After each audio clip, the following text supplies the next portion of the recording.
saludar al equipo que tenemos por aquí, por haber aceptado esta invitación de venir hoy. A Nayara Fernández como enfermera de la Subdirección de Urgencias Hospitalarias de Osasun Bidea y a Óscar Estraviz, que lo tenemos ahí detrás de la pantalla, que es enfermero del 061 de Galicia, subdirector de procesos asistenciales de enfermería, ahí lo tenemos, y coordinador del grupo de trabajo SBAE de SEMES.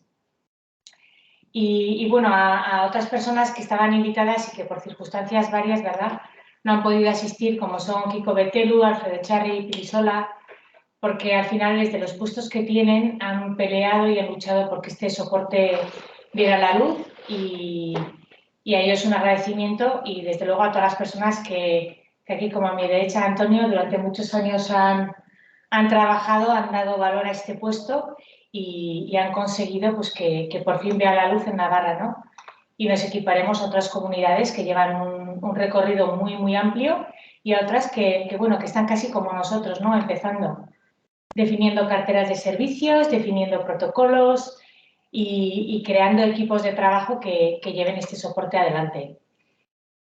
Así que, nada, a todos gracias por estar ahí, porque esto al final da valor a este soporte y que desde luego no excluye, sino que va a sumar a los que ya existían en Navarra, ¿no? El helicóptero y las 7 ambulancias ya medicalizadas, y que esto es sumar para la población, sumar a la estrategia planteada desde salud, ¿no? del Macizo Cronas, que siempre vayan dando a la población mejor resultados en salud y mejor calidad de vida en caso de no llegar a tiempo, ¿no? Así que nada, os dejo con Nayara y luego damos paso a Óscar. Las dudas que tengáis, si queréis, nos las vais poniendo por el chat, las recibimos y las trasladamos. Y deciros que la sesión la grabaremos, ¿vale? Por eso, si alguno enciende la cámara, pues nada, se graba en pantalla y si no, la grabaremos para luego poder emitirla por el canal del colegio. Pues a ver.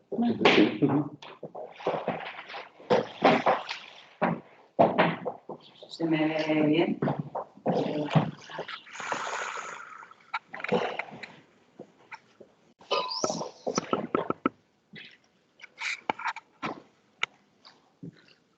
Bueno, pues empiezo ya. Sí. Vale. Bueno, pues buenas tardes a todos. Arratsaldeon, guztioi. Pues tal y como me ha presentado Isabel, pues soy Nayara Fernández, enfermera del Servicio de Urgencias Hospitalarias desde hace ya 11 años ya, más o menos. Y bueno, pues me han invitado aquí a explicaros a todos vosotros el pilotaje que hemos comenzado hace escasamente 4 meses y medio aquí en Navarra, de la primera ambulancia de soporte vital con enfermera, ¿no? La presentación, Sí. Pues muy contenta de estar aquí con todos vosotros para compartir un poco nuestra breve experiencia, porque he intentado un poco resumir todo lo que ha sido el proyecto desde el principio y bueno, pues os voy a ir mostrando un poquito, ¿no? Sí. Sí. Bueno, este es un poquito el índice de esta presentación, ¿no? Un poco el origen, la cronología, el diseño del proyecto, los protocolos que hemos elaborado, los criterios de movilización que tenemos, un poco definir el tipo de avisos que estamos realizando, cómo realizamos esa coordinación con el Centro Coordinador de Urgencias, con SOS Navarra. Nosotros tenemos quizás más costumbre de decir SOS Navarra, ¿no? Un poco el esquema de la actuación, cómo realizamos el registro de la historia clínica, los datos que tenemos hasta ahora, mostrar un poquito las dificultades que hemos tenido, ¿no? o que yo personalmente quizás he percibido y un poco las conclusiones, ¿no? que creo que, bueno, que son importantes también de cara a futuro y de cara al futuro de nuestro servicio, ¿no?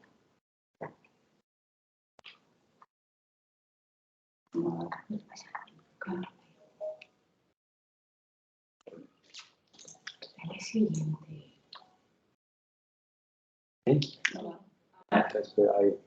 Sí. No problema con nada. Bueno, nada, un poquito por situarnos mientras va pasando la diapositiva, un poquito por situarnos para la gente que no es de aquí, ¿no? Bueno, pues comentar que, bueno, esperamos un segundo. No, Dios lo ve, o sea, se ve bien, ¿eh? O sea, se ve mal al emitirlo aquí, pero Sí. Como a mí no me ven, me muevo.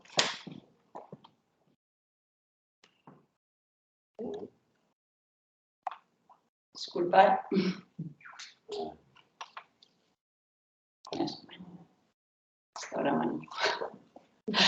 Bueno, un poquito por situar nuestra comunidad autónoma, bueno, pues comentar que es una comunidad autónoma uniprovincial con una población de 659.000 habitantes, con 3 áreas de salud, ¿no?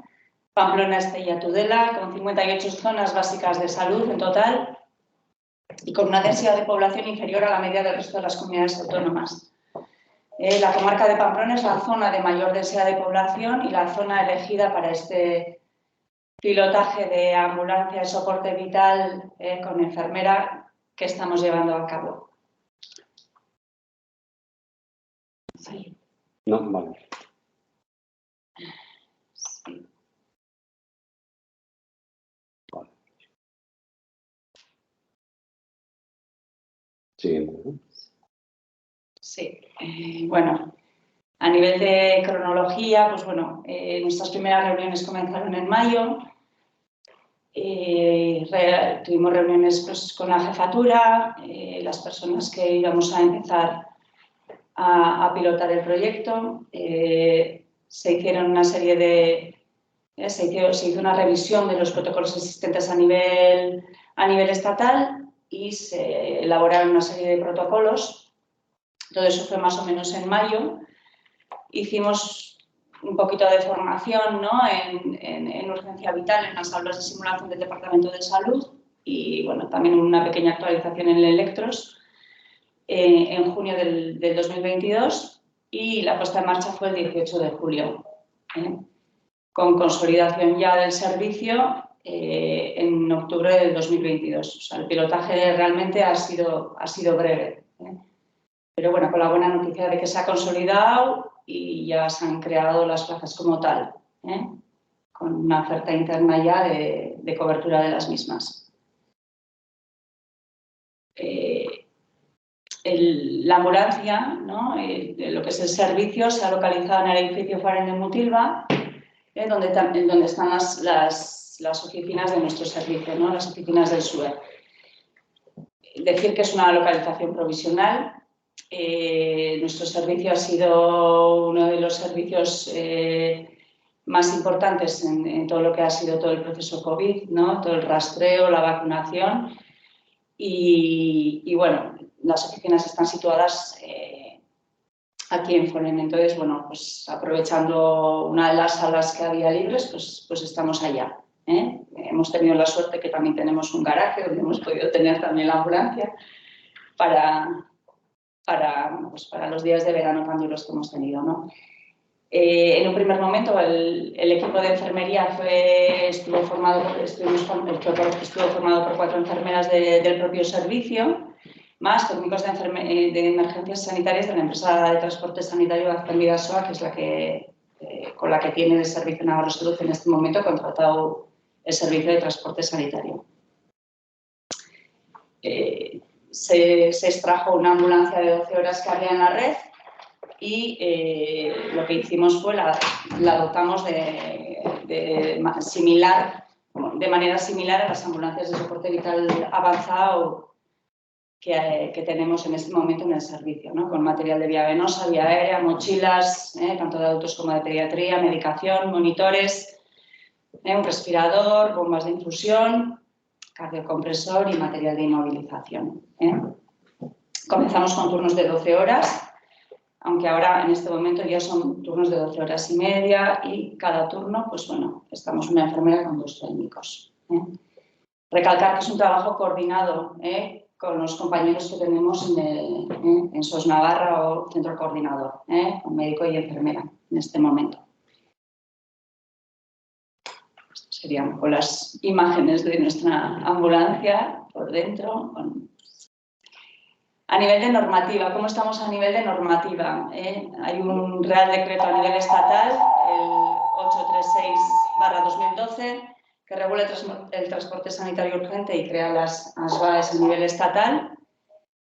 En Navarra tenemos un decreto foral, el 8/2011, que regula el transporte sanitario urgente por carretera, pero no menciona las ASBAES. Es previo a este Real Decreto estatal. Entonces, nada, comentar que está solicitada la modificación del Real Decreto, incluyendo en la misma ya la creación de las ASBAES. Por lo tanto, hasta que esto sea una realidad, pues su denominación va a ser ambulancia de soporte vital básico con enfermera.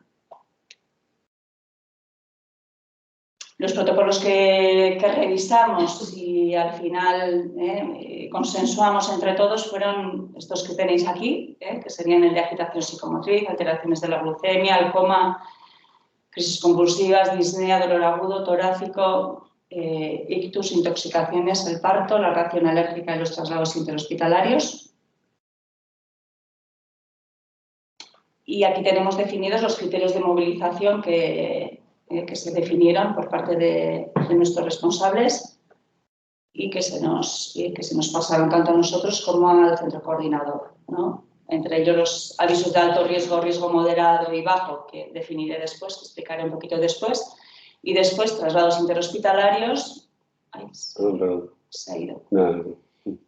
Traslados interhospitalarios, bueno, pues con pacientes con necesidades especiales que no requieran médico en el traslado, los interhospitalarios programados, incluidos los neonatales y pediátricos con acompañamiento de profesionales del Hospital Universitario de Navarra, los intercambios con atención primaria y servicios de urgencia rural de pacientes estables, apoyo a unidades de soporte vital básico con pacientes con necesidades de movilización, apoyo también a unidades de soporte vital avanzado en avisos complejos, ¿no? O con varios pacientes, avisos de riesgo previsible, aglomeraciones, grandes eventos, avisos preventivos, también apoyo a bomberos en situaciones preventivas, como ocurrió este verano con los incendios, y también aviso de apoyos a urgencias para equipos de atención primaria, servicios de urgencia rural y servicios de urgencias hospitalarias. Dentro de los avisos de alto riesgo serían aquellos con sospecha desde el centro coordinador de riesgo vital inminente, ¿no? Una sospecha de una parada cardíaca, alteraciones del nivel de consciencia, dolores torácicos, sospecha de ictus, hipoglucemias severas, traumas con criterio de gravedad por su mecanismo lesional y las situaciones de emergencias colectivas. En este tipo de avisos será el centro coordinador quien determine qué recurso moviliza, ¿no? En situaciones de riesgo vital muy alto se nos puede movilizar a nosotros como primer recurso siempre que seamos quizás, ¿no? el más cercano o el único disponible. Y en algunos de estos casos se nos enviaría simultáneamente con la ambulancia de soporte vital avanzado. Y mientras llegue, nosotros actuaríamos conforme a protocolos establecidos. ¿Vale? En otros avisos que quizás no sean tan ¿no? de riesgo vital tan urgente, lo que nosotros haremos sería pues, valorar la situación y determinar quizás la necesidad o no de otro recurso para su resolución, realizando una toma de decisión compartida con el centro coordinador, con una clasificación rápida de pacientes para detectar situaciones emergentes, comunicación inmediata y sistematizada al centro coordinador, identificación del familiar o cuidador referente por tema de seguridad del paciente, actuación coordinada entre coordinador, profesionales de enfermería y los técnicos que están con nosotros, ¿no? Establecimiento de un juicio clínico por parte del coordinador sanitario y resolución de la asistencia. En estos avisos un poco de alto riesgo. En los de riesgo moderado, que serían aquellos en los que hubiese sospecha de patología aguda o exacerbación de patología crónica sin probable amenaza vital o funcional inmediata, ¿no?, que requieran una atención no mayor a 30 minutos, ¿no?, tendríamos avisos tipo dolor torácico, no sugerente de cardiopatía isquémica, traumatismos o accidentes en vía pública, pacientes crónicos con reagudizaciones o alteraciones en su estado general, pacientes complejos con necesidades de cuidados a domicilio, situaciones que generan alarma social, ¿no?, maltratos, problemas a nivel de vía pública y pacientes en el final de la vida. Y después estarían los de riesgo bajo, que en estos en principio no está prevista la asignación del recurso de ambulancia de soporte vital con enfermera, salvo circunstancias extraordinarias, siempre sujetas al criterio del coordinador. He querido aquí un poco recalcar el punto de comunicación con el centro coordinador, porque creo que es un tema importante, ¿no?, en nuestro funcionamiento, ¿no?, de que la llamada desde nuestro recurso al centro coordinador debe ser considerada como prioritaria, ¿no? Será considerada como prioritaria. Habrá que garantizar que esa comunicación entre enfermera y médico sea inmediata, ¿eh? La administración de medicación la realizaremos una vez que la prescripción por parte del médico esté realizada, ¿no?, quedando esta siempre grabada en la demanda asistencial correspondiente. Y en caso de imposibilidad de contacto entre la ambulancia y el centro coordinador, la enfermera, pues eso, actuará según lo establecido en las guías específicas y administrará la medicación cuando el riesgo de no hacerlo suponga un riesgo para la vida del paciente. Aquí estaría un poco la secuencia de actuación, ¿no?, la activación, la actuación y la resolución. Un poco el esquema un poco de nuestro funcionamiento, ¿no? La llamada, ¿no?, la activación. La llamada puede entrar a través del test o la enfermera con el motivo de movilización. Después estaría la llegada al lugar, la valoración in situ y la información al centro coordinador, que bueno, pues a veces podemos realizar nosotros, a veces puede ser, la haremos nosotros hacia médico, enfermera u operador. Y después estaría la resolución, ¿no?, junto con la atención del paciente, en la cual ya se decidiría ya el traslado o el alta in situ. El alta in situ la decide el médico coordinador, conforme la información que le vamos proporcionando, y se hace también con el beneplácito del paciente, ¿no?, y con la firma de un documento que tenemos. El registro después, una vez ya finalizada la actuación, tenemos el registro en la historia clínica, que la realizamos en la zona habilitada para los avisos de las ambulancias medicalizadas. Sí que es verdad que bueno, está pendiente de que se nos defina como una más, dentro de aparecemos como otros y luego lo tenemos que registrar, pero bueno, creo que es un tema mínimo a solucionar. Entonces, abrimos un episodio de aviso de UBI móvil en la historia clínica del paciente y complementamos tanto los datos generales como los específicos del propio episodio, ¿no?, la fecha, indicativo de la ambulancia, motivo de asistencia, el resultado de la intervención y el tipo de traslado. Y bueno, en el ítem que indica historia actual es donde normalmente solemos describir la valoración y la actuación que realizamos. En el ítem de exploración física y cumplimentamos un poco todos los datos de la monitorización del paciente y después tenemos un área de enfermería que es donde estamos anotando, ¿no?, los datos de la enfermera responsable, así como los diagnósticos de enfermería, las intervenciones que realizamos y los datos de la evaluación del paciente. Y bueno, aquí ya un poco los datos del histórico del pilotaje que vamos realizando. He extraído datos desde el 18 de julio que empezamos hasta el día 25 de noviembre. Hemos hecho un total de 486 actuaciones hasta esa fecha, con una media de 3,7 avisos día. Hemos tenido 31 motivos diferentes de activación. Esto lo he extraído de una de las pestañas que tenemos cuando introducimos el motivo de activación, ¿no?, de actuación. He ido extrayéndolo de ahí, aunque sí que es verdad que es un campo que también permite el texto libre. Pero bueno, habitualmente sí que es verdad que se elige uno de los motivos que aparecen. Entonces, los datos los he extraído desde ahí. Indicar, bueno, que hemos tenido 3 días sin avisos y, bueno, y días de hasta 7 o 8 avisos también, que en 12 horas, pues bueno, es un número bastante importante. Como apoyo a equipos de atención primaria, servicios de urgencia rural y SUE, hemos realizado unas 62 actuaciones. Son pacientes que ya están valorados por médico in situ y que, bueno, nosotros ahí, pues bueno, damos nuestro apoyo y los trasladamos al hospital, ¿no? Y hemos realizado 9 traslados interhospitalarios. Y bueno, aquí ya los datos ya un poquito en concreto, ¿no? Resumen aquí por motivo.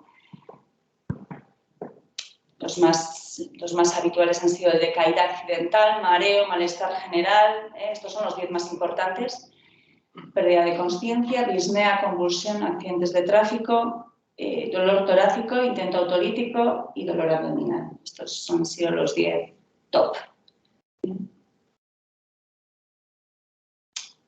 Y después lo que he hecho ha sido agruparlos como por grupos.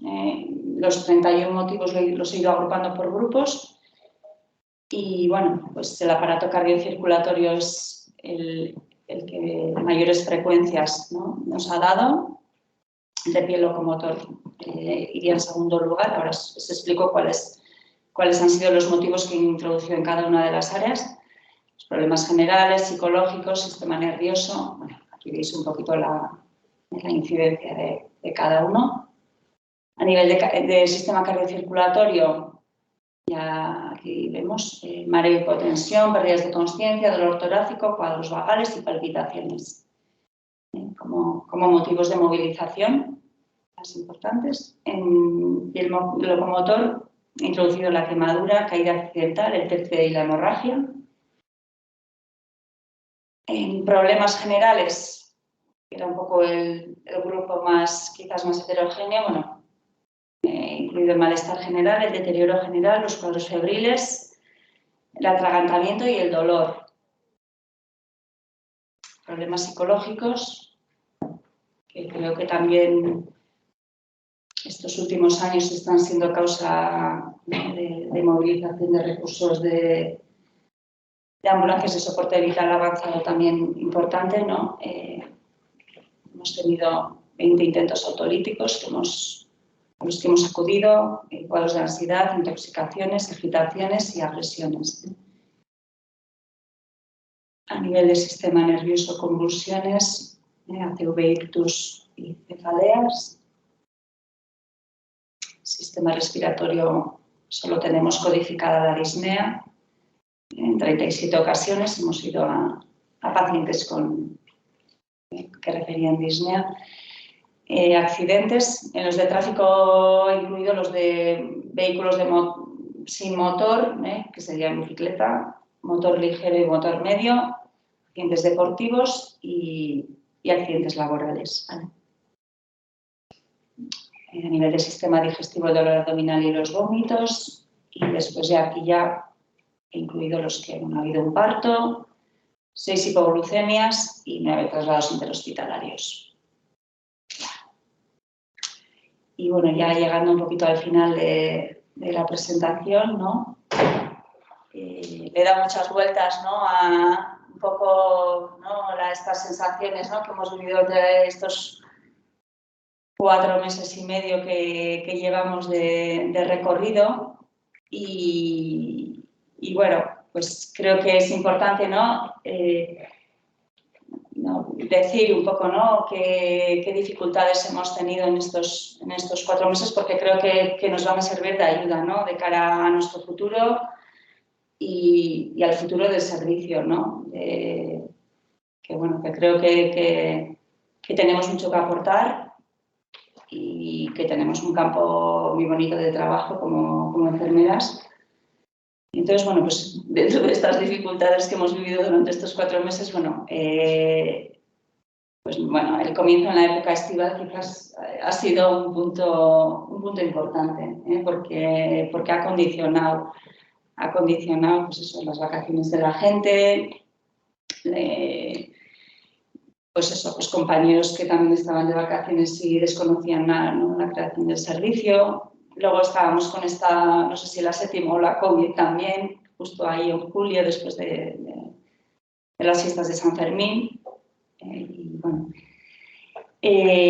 otra de las dificultades que creo que ha sido también, bueno, percibida, ¿no?, en el servicio, bueno, pues ha sido la falta de conocimiento de la existencia del recurso, tanto en personal del centro coordinador como en el servicio de urgencias del Hospital Universitario de Navarra.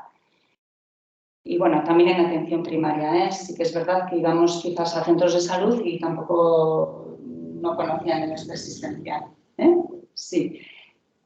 Pero bueno, sí que es verdad que bueno, conforme ya pasando los meses, sí que ya nos van conociendo. Hemos sentido mucho el apoyo también por parte del personal del centro coordinador, tanto de las enfermeras como del personal médico también, que yo creo que hay que decirlo. Y el recibimiento en urgencias del hospital universitario también ha sido bueno, muy bueno en general. Sí que, hombre, ya vienen las de la enfermería, ¿no? Que bueno, pues la verdad es que se agradece. Otra de las dificultades que quizás, ¿no?, que bueno, pues que siempre van implícitas, ¿no?, a los comienzos, ¿no? Bueno, pues quizás la falta de formación conjunta con los test que estaban con nosotros. Y otra de las dificultades que quizás yo también he percibido personalmente bastante ha sido la rotación de ellos, por las características propias de su calendario laboral. Ellos, bueno, pues tienen muchas vacaciones en este segundo semestre del año y bueno, pues ha pasado mucha gente por el servicio, ¿no? Y bueno, yo creo que es un servicio sensible en este momento, que estamos en nuestros comienzos y que quizás era un punto que bueno, yo creo que es un punto que hay que cuidar mucho, ¿no? Porque ha venido gente con mucha experiencia, pero también ha venido gente sin experiencia laboral. Y bueno, pues creo que es importante comentarlo, ¿no? Que bueno, para que sirva de aprendizaje, ¿no? Y bueno, un poco llegando ya a las conclusiones, ¿no? Después de estas dificultades, que bueno, pues que estamos en la fase inicial todavía de la puesta en marcha del servicio, no hemos llegado todavía a los 6 meses desde el inicio, que tenemos que analizar los datos, hay que sentarse y ver, ¿no? Ver lo que ha dado de sí el servicio.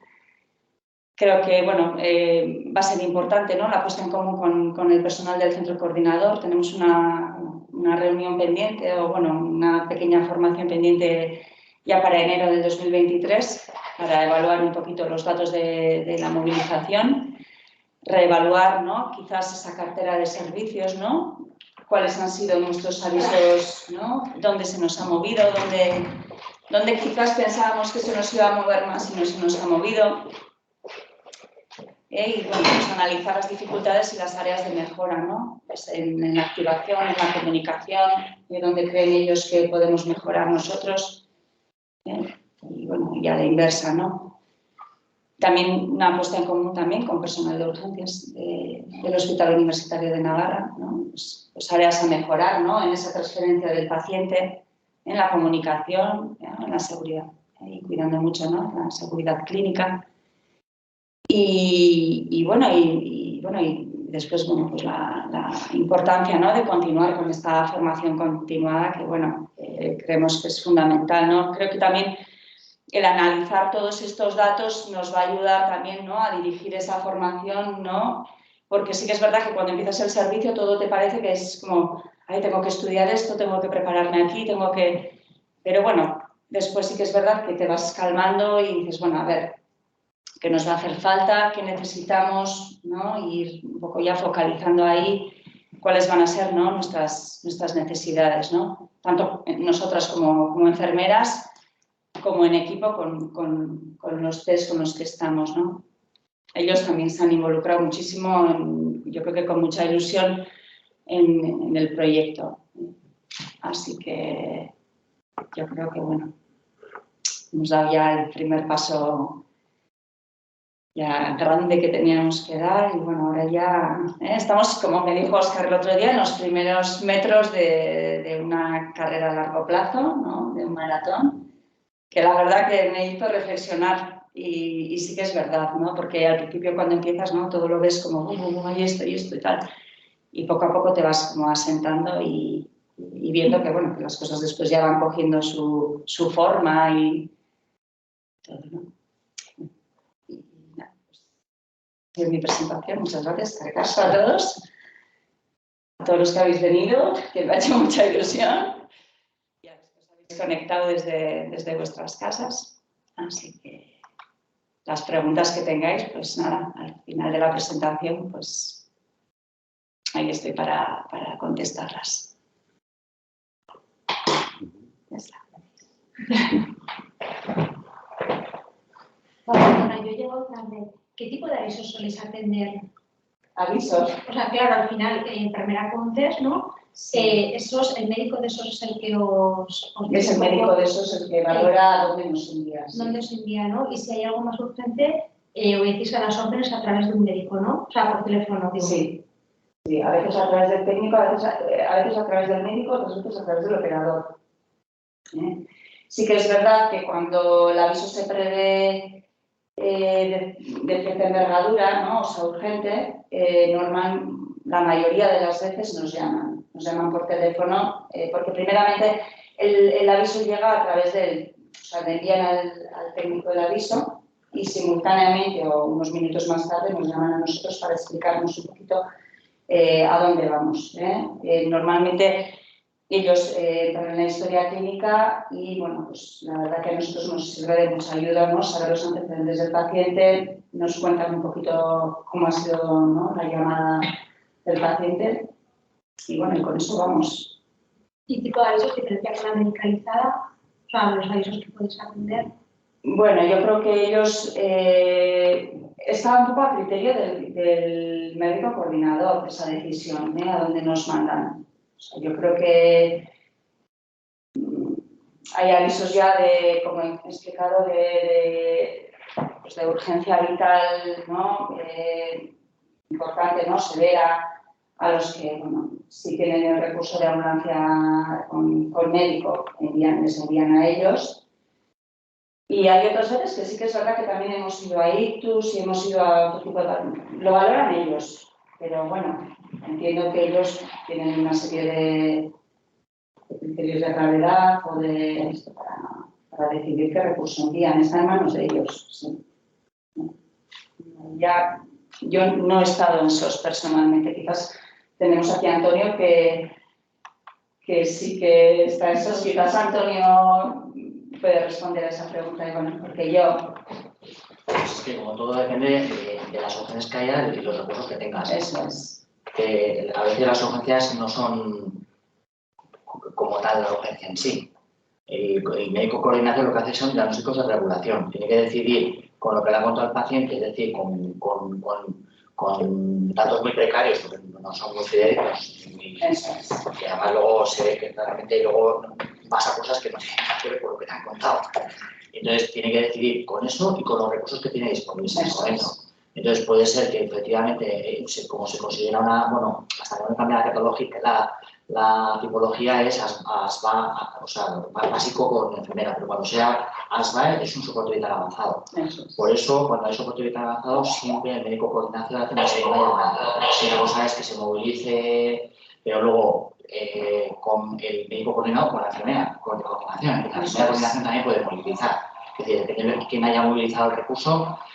Nosotros solo hacemos la indicación, que moviliza es el operador del recurso, pero nosotros hacemos la indicación. Entonces, si ponemos soporte vital avanzado y no hay ningún soporte vital avanzado y lo único que hay es el suyo, se considera soporte vital avanzado. Sí, por eso van a cosas de riesgo vital. Por eso van a cosas de riesgo vital. Sí. Pero la movilización siempre la hace el operador, pero la indicación del recurso siempre la hace el médico o la enfermera de coordinación. Entonces, una vez más un mismo dolor torácico puede que en un momento determinado vaya a una medicalizada y en otro momento determinado que no hay otro recurso vaya a eso es, vayamos nosotros y que según lo que sea el aviso después desmovilicen también a los de la ambulancia medicalizada. O al revés. O al revés, exactamente. Yo puedo ir a un aviso y si considero que necesito el apoyo de la ambulancia medicalizada, me pongo en contacto con el médico o con quien haya llevado el asunto y le solicito el recurso, claro, como apoyo. Incluso al revés, que nos retiran un recurso porque resulta que hemos llegado a una cosa que es menos de lo que parece y aparece otro aviso que es más grave y que necesita el recurso más. Entonces pueden decir, bueno, se queda el paciente esperando que llegue a la SMAE mientras nosotros nos obligamos al aviso más importante. O sea, te digo que es muy variopinto dependiendo del momento. Eso es, y de los recursos que hay en ese Os puedo decir que yo que está coordinando, ha habido momentos en los que ha habido igual 5 o 6 básicas en espera, que ahora como son toda la enfermería, pues a mí me parece que es una gran ganancia de cada paciente, y a veces ambulancia medicalizada en espera. Es decir, a ver si se libera una, mientras tanto voy mandando otros recursos, pero a ver si se libera una para montar ese recurso. Es muy variopinto, dependiendo del día, de la hora, de los recursos que se han movilizado, de los que tienes en ese momento.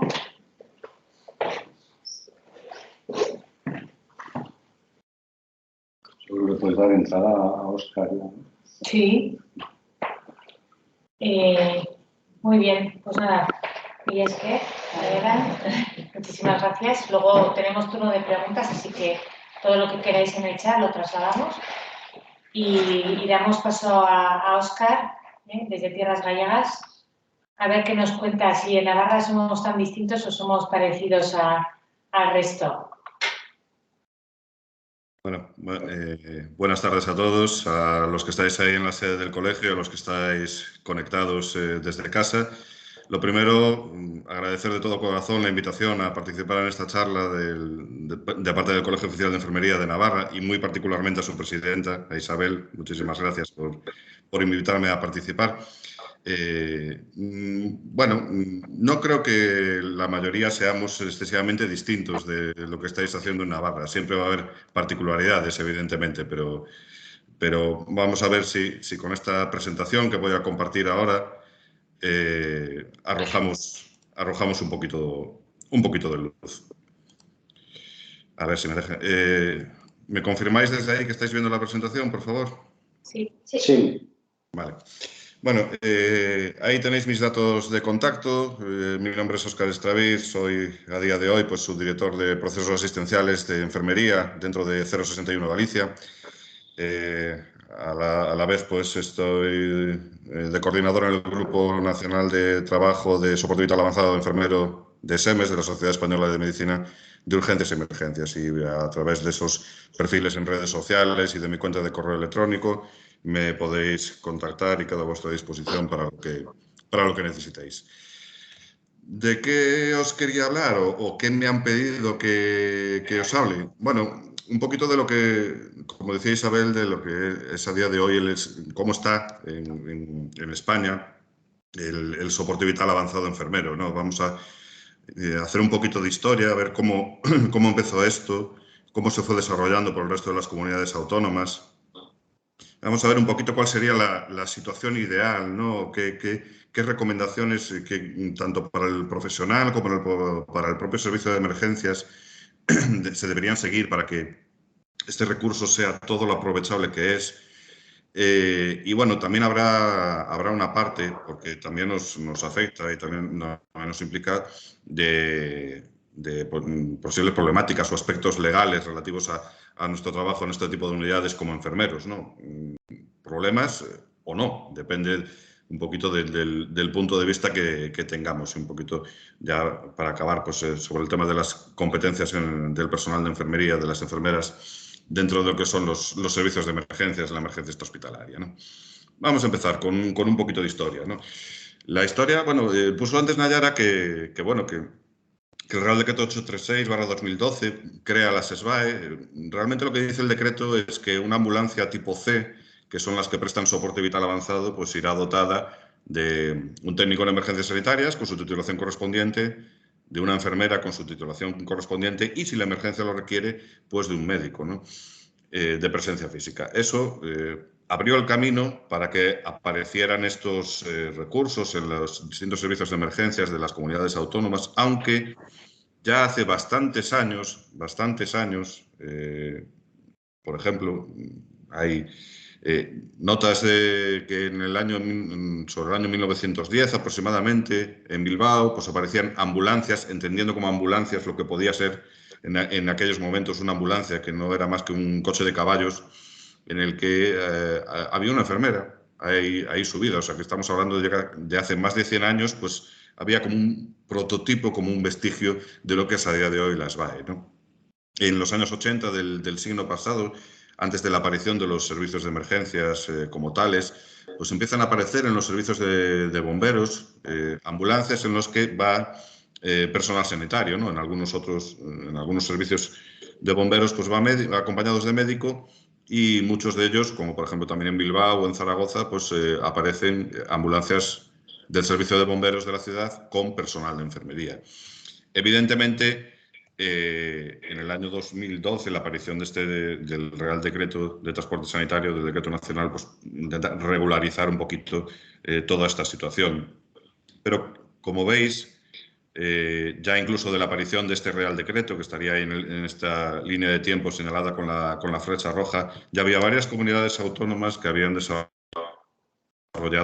este modelo de asistencia. En concreto, pues el SEN de Cataluña fue el primer servicio en el que aparecieron estas unidades. Posteriormente le siguió Andalucía, Canarias, País Vasco. Después de la aparición del Real Decreto, pues aparecieron Castilla-La Mancha en 2013, Madrid 2014, Comunidad Valenciana en el 17, y en los últimos años sí que ha habido como un boom, como una eclosión de aparición de SBAEs por el resto de comunidades autónomas. Baleares, nosotros en Galicia en el año 2019, hace 3 años, y en el año 2022 pues han sumado 2 nuevas comunidades, ¿no? Castilla y León, que tras un programa de pilotaje también empezó el 1 de julio con 5 SBAEs, y vosotros en Navarra, después de ese pilotaje ya a todos los efectos desde el mes de octubre, también empezasteis durante este año 2022. Bueno, esto es un poco, ya os lo había adelantado, pero bueno, ¿dónde está la base legal, el fundamento, el amparo para todo esto? Pues, como decíamos, ¿no? Real Decreto 836/2012, que todos los que trabajamos en emergencias extrahospitalarias debemos conocer, por el que se establecen las características técnicas, el equipamiento y la dotación de personal de los vehículos de transporte sanitario por carretera. En su artículo 2 dice que las ambulancias tipo C son las que prestan soporte vital avanzado. Y en su artículo 4 nos dice que las ambulancias tipo C, las que prestan soporte vital avanzado, son las que tienen un conductor con el título de TES, un enfermero con el título correspondiente, diplomado o grado en enfermería, y que cuando la asistencia a prestar así lo requiera, pues deberán contar con un médico en posesión de su título correspondiente, ¿no? Este es el pilar sobre el que se fundamenta, sobre el que se sustenta la aparición de este modelo de asistencia extrahospitalaria en los distintos servicios de emergencias de las comunidades autónomas, ¿no? Vamos a hacer un poquito una pequeña mirada por orden cronológico de cómo se estructura, cómo se desarrolla las SBAE, el soporte vital avanzado enfermero, en cada comunidad autónoma, ¿no? Como veis, en este mapa de España están coloreadas las comunidades autónomas que cuentan con este tipo de recurso, con esta SBAE, ¿no? Ya somos 11 de 17 con Navarra. O sea, ya más de la mitad de las comunidades autónomas ya cuentan con este recurso. Esto no viene nada más que arrojar luz de que probablemente esto sea el futuro de la asistencia extrahospitalaria en emergencias, ¿no? No solo porque haya unos problemas importantes a la hora de contratación de personal médico, que los hay, sino porque en las comunidades autónomas donde clásicamente se venía desarrollando, las primeras, Cataluña, País Vasco, Andalucía, se han visto que los resultados en salud de la población que han conseguido estos recursos en cuanto a número de traslados evitados a los servicios de urgencias y muchísimos otros, pues no hace más que arrojar luz sobre los beneficios, sobre las virtudes perdón, de este modelo. Solo 2 cosas. Si os fijáis aquí, he señalado con una cruz, no por otra cosa, a vosotros, a Navarra y a la Comunidad Valenciana, en el sentido de que de las posibles implicaciones legales que tienen vuestros decretos autonómicos de transporte, ¿no? Como dijo antes Nayara, vuestro decreto foral de transporte es previo al 2012, previo al decreto nacional. Y para denominar una ambulancia de soporte vital avanzado, pues tiene que tener la presencia de un médico de presencia física. Si no, no se puede denominar. Entonces, es un decreto que está en vigor, que sé que se está trabajando en un borrador para modificarlo, para adaptarlo al nacional. Por eso, en Navarra no se puede denominar como tal un soporte vital avanzado porque su decreto autonómico exige la presencia de médico. Lo mismo que pasa en Valencia. Ahora veréis cuando entremos un poquito en el detalle del estado del SBAE en la Comunidad Valenciana, pues todas las implicaciones legales que puede tener un decreto autonómico más restrictivo en ese sentido, en el tema de la dotación de personal, que el decreto nacional. Vamos por orden. Cataluña, primera comunidad autónoma en la que aparecieron las SBAE.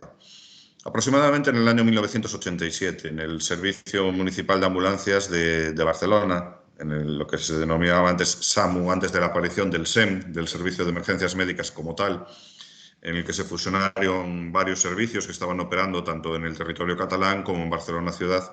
Pues en Barcelona Ciudad aparece la primera SBAE, la primera ambulancia con un enfermero.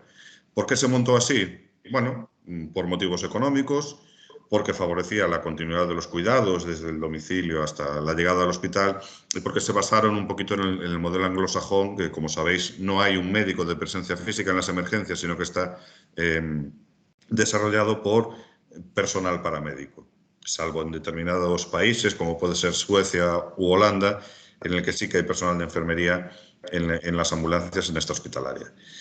A partir del año 1990, en Cataluña pues, crece la red de transporte, permanecen las SBAE, las ambulancias SVI, soporte vital con enfermera, que se denominan allí, y también se incorporan las ambulancias medicalizadas. Por lo tanto, hablamos ya de un modelo mixto, ¿no? En el que conviven los dos tipos de recursos sin ningún tipo de problema.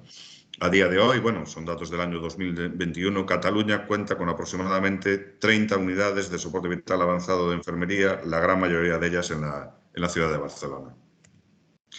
La siguiente comunidad donde apareció este modelo fue la comunidad andaluza.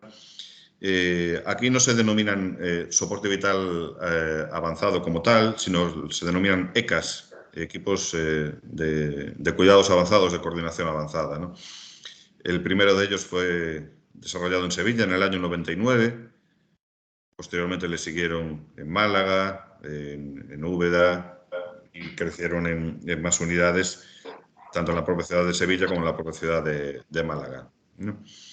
En el año 2010 se les da se les intenta dar el amparo, la cobertura formativa al personal de enfermería que trabaja en estos recursos en Andalucía como enfermeras de práctica avanzada.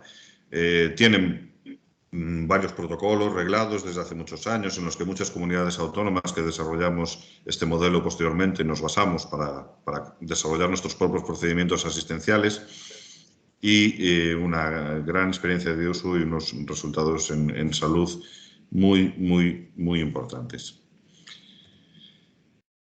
Bueno, vuestros vecinos del País Vasco también fueron posteriormente desarrollando este modelo, también con sus particularidades, ¿no? Como os dije, también fueron en los años 80 pioneros en muchos sentidos en el desarrollo de los vestigios de este modelo. En la ciudad de Bilbao, en el año 86, pues aparecen 6 enfermeras en vehículos del Servicio Municipal de Ambulancias y Desinfecciones del Ayuntamiento del Bilbao. Ya en el año 2001, con la creación del Servicio de Emergencias propiamente dicho, pues bueno, aparecen estas unidades con la denominación de soporte vital básico con enfermería o más enfermería, ¿no? Ya en el año 2016 pues se rotulan como ambulancias de soporte vital avanzado enfermeras como tal, ¿no? Osakidecha tiene como particularidad, con respecto al resto de las comunidades autónomas que han desarrollado SBAE, que tiene 10 unidades y la gran mayoría, 9 de ellas, son una concesión externa, tanto el personal técnico como el personal de enfermería y los vehículos y el material. El personal de enfermería de estas 9 SBAE en Osakidecha no pertenece a la plantilla de Osakidecha, sino que pertenece a la empresa subcontratada mediante contratación pública a tal efecto. Solo una de ellas tiene dependencia jerárquica de Osakidecha. El resto son de tanto personal como material como vehículos subcontratados por la empresa adjudicataria del concurso de transporte sanitario urgente del País Vasco. ¿Quién vino después? Pues las Islas Canarias. Las Islas Canarias empezaron en el año 2003 con el desarrollo de este modelo. Empezaron con 4 sanitarizadas, como les llaman ellos y como coloquialmente les siguen llamando ellos. En el año 2010 aumentan a 10 unidades.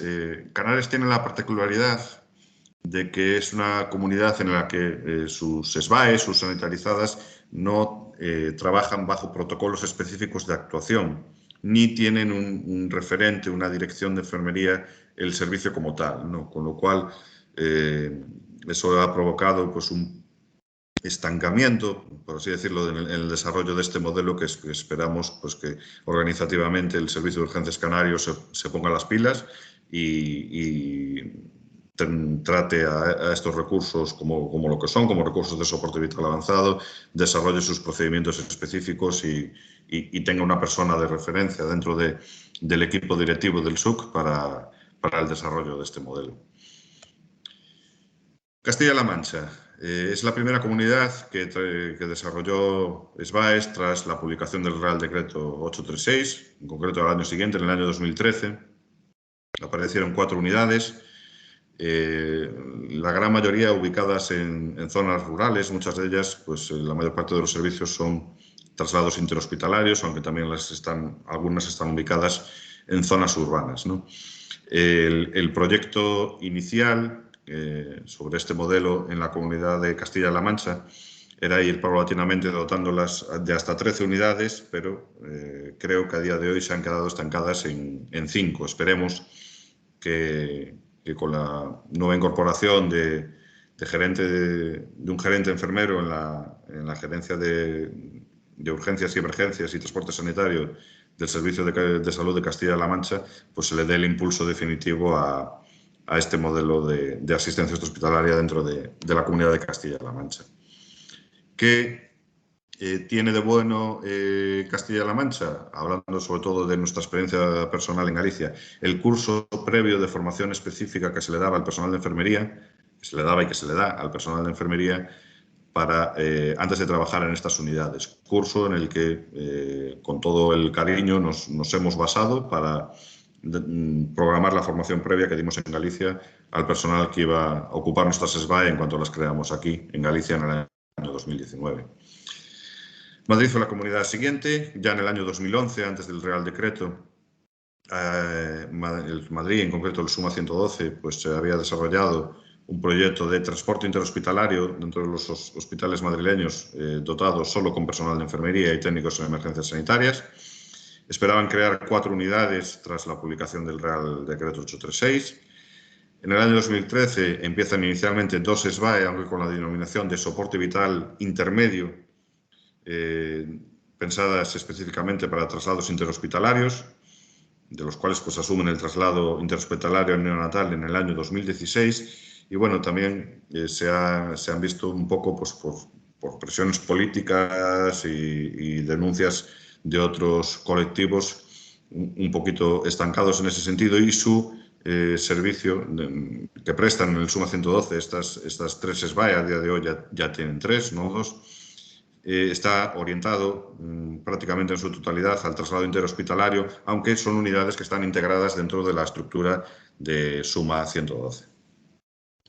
Comunidad Valenciana. Comunidad Valenciana instaura 3 SBAE en el año 2017. Comunidad Valenciana tuvo muchísimos problemas legales y poco apoyo desde la Consejería de Sanidad, poco apoyo político. Probablemente gran parte de estos problemas legales que tuvieron en la Comunidad Valenciana fue por lo que os pasa un poquito a vosotros en Navarra, la existencia de un Real Decreto, de un decreto de transporte autonómico que superan exigencias al decreto nacional. Los AMU valencianos requieren de la presencia de un médico para ser considerado soporte vital avanzado. Tal es así que, bueno, que prácticamente 9 meses, un año después de instaurarse, pues tuvieron que interrumpir el servicio, desaparecieron, volvieron a aparecer hace un par de años y ahora, aunque siguen con sus problemas legales, pues sus problemas de denuncia, sus polémicas, pues bueno, parece que poco a poco se están instaurando cada vez más y aparte, pues recientemente, hace poco, pues tuvimos la buena noticia de que ampliaban su horario, pasando de estar prestando servicio de 12 a 24 horas las 3 SBAE que hay en las capitales de provincia, en Valencia, Castellón y Alicante, en la Comunidad Valenciana. Después le siguió Baleares, que cuenta desde el año 2018 con una unidad de soporte vital avanzado enfermero que hace tanto transporte primario, servicios primarios como secundarios, transporte interhospitalarios, ¿no? También hay, en el caso de la Comunidad Autónoma de Islas Baleares, empresas privadas que están adscritas al servicio público, a SAMU Baleares, que también desarrollan este modelo, ¿no? Prácticamente un 50% de su actividad pues, son traslados interhospitalarios, aunque, como ya os digo, también hacen servicios primarios, emergencias primarias, aunque a día de hoy siguen sin contar solo con una unidad. Bueno, y ahora me toca a mí. Nosotros en Galicia pusimos en marcha 4 unidades, prestando servicio por ahora a 12 horas en el año 2019, emplazadas en zonas urbanas, en lo que es el eje atlántico, Coruña, Santiago, Vigo y Pontevedra, que es donde en Galicia se concentra prácticamente las 3/4 partes de la población de nuestra comunidad autónoma, en el eje atlántico, en la cornisa atlántica. Sabéis que tenemos un rural pues, muy despoblado, muy disperso, que yo creo que sinceramente es el futuro del desarrollo de este tipo de recursos, pero considerábamos también que los primeros 4 años de vigencia de las SBAE, después de la publicación de nuestro concurso de transporte en el año 2019, necesitábamos que se foguearan, por así decirlo, en zonas urbanas, que hicieran muchos servicios para, pues conseguir datos, explotación de datos de cómo se iba desarrollando este servicio y también para crear el hábito dentro de la población, de los servicios de urgencia hospitalarios,